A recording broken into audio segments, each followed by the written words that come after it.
چی ماشینیه، یه ماشینا یه جایی به سمتی میرن، همه آدم‌ها به یه سمتی دارن میرن، ولی اینجا هر کی میاد میدونه که باید ورزش کنه، باید حسی کنه، کارشون مشخصه. ولی اونجا انقدر زیادن، همه چی زیاده.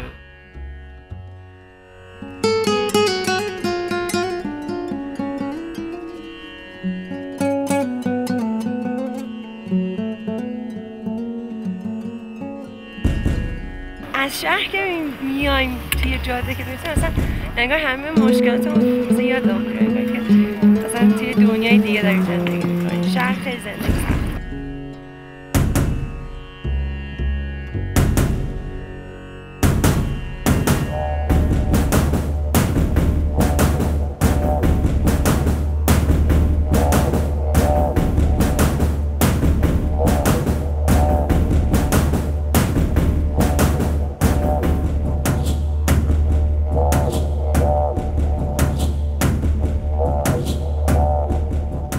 My name is Hania Vazman. I'm 28 years old and about 12 years play snowboard. و الان من عضو تیم بهترین کشور ایران هستم. 3 هفته پیش مقام اول کسب کردم.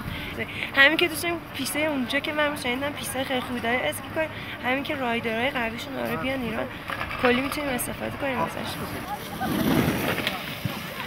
ما دوست داریم که بیان خارجی بیان ببینن اینجا رو، ببینن ما همچین چیزی داریم، اون ذهنیتی که در مورد ایران دارن، در مورد پیست ما دارن عوض شه.